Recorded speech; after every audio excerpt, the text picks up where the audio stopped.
pamilya, mga ginikanan, mga kabataan, mga sakop sa pastores o sa Rondalia, mga online viewers usab na misunod na itong isa karon, labi na ang mga tagaan San Francisco, sa Amerika, sa Lisbon, Portugal, sa Penang, Malaysia, o sa Pattaya community, mga Pilipino na nandito sa Thailand. Kaninyong tanan, maayong gabi. Ang unang pagbasa ng Ebanghelyo karon parehas na gihistutan. Tingog na nagsinggit sa kaminawan. Parehas na doon sila, first reading o Ebanghelyo. Tingog na nagsinggit. Kamu, muangin mo sa inyong tingog? Ha? Muangin mo sa inyong tingog? Kamu, mga bata. Ganahan mo sa inyong tingog. Ganahan mo maminaw sa inyong tingog. Kanang tingog ang murag iring gilay-gilay. Ganahan mo, ha? Kanang tingog ang murag gitumo. Lain-lain matag tingog. Kunya, dunay tingog nga ganahan ka maminaw. Kanang tingog na nasikon ka.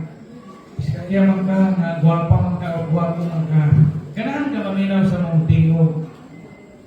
Pero tingog ay asawa na sige pamuy-puy, sige pangaway, sige pangapugho, madugay ni kaganahan. Sa Ebanghelyo karon na ay tingog na gipakita nga gusto nga paminawon sa mga tao. Tingog ni Juan nga magbubunyag nga nagda sa Diyos. Maunay tingog nga piskay paminawon. Nga sa kalibutan kay daghang ang tingog atong paminawon nga usahay di makapaduol nato sa Ginoo. Usahay maminaw ng tingog sa mga samahan. Mga fortune tellers. Tanawon imong pa. Tanawon imong pa. Nailon ka na kining imong pa. Usikan ka kwarta. Di ka madato. Mga di po ka malingkamot. Napayuban maminaw sa tingog sa mga katong daghang patuo-tuo. Maminaw sa tingog sa napta. Libritong itong niyang basahan ka rito pilar ang imong kinabuhi. Mamatay ka 45 anyos, mabunbun ka. Kunya malumos, mula mapuno ka kahadlok na naman. Huwag maminaw sa tingog sa Ginoo. Tingog man sa fortune teller, imong di pa minaw. Usakay maminaw ka sa tingog sa mga maninintal.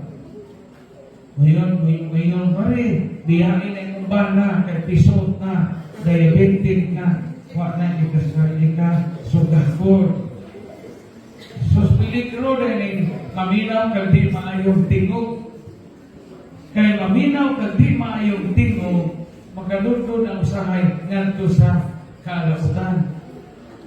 Mao nga mga pagbasa karon sa kadang domingo sa Advento ng Panginoon nato nga naitingog nga kasinggit. Unsa may ulod sa mga tingog, ingon ang Ginoo, tulira. Ingon si Juan nga magbubunyag, tulira ang nagianan sa Ginoo. Tulira ang imo ato nga kinabuhi. Nga naman nga, kinahanglan man tuliro ng atong kinabuhi. Tulad kay ang kinabuhi na tulid, maunang kinabuhi na nahisipo sa gibutan sa Diyos. Ang sa mag-opposite o tulid, alhigog, mga bata, no? Balikog. O balikog sa likwaot ang kinabuhi sa tao, maglisod siya pagpakiglambigin sa Diyos. Kung mo sa katao, mapuno o bisyo, igang sweldo, igo na yung panghantak, mahulot sa pamuwang, parabayan o kurente, para palit o bugas, igo na antog sa hantakan, makalimutan na di ka natulid na kinabuhi. Pero kung ang imong kinabuhi, luyo sa imong pobrehon, naningkamot nga magpakaon ng anak, naningkamot nga makabuhi og pamilya, naningkamot nga makatuman sa imong obligasyon, makahatag ka sa obligasyon sa baryo, makabayad ka buhis, makahatag ka sa imuhang mga tulumanon, dili makayon nga tulgid ning maong kinabuhi. Pagbantay mo sa mga tingog nga maabot sa inyong dunggan. Kaya yung mga tingog nga di maayo. Ang pinakanindot na tingog sa Ginoo.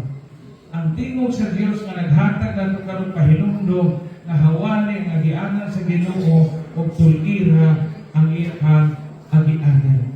Hinaot nga ni kada Domingo sa Advento, mapadayon kita pagpaningkamot, pagpaminaw sa tingog sa Ginoo. Karon nga hinahinay na tutulgi ang atong daan sa Ginoo.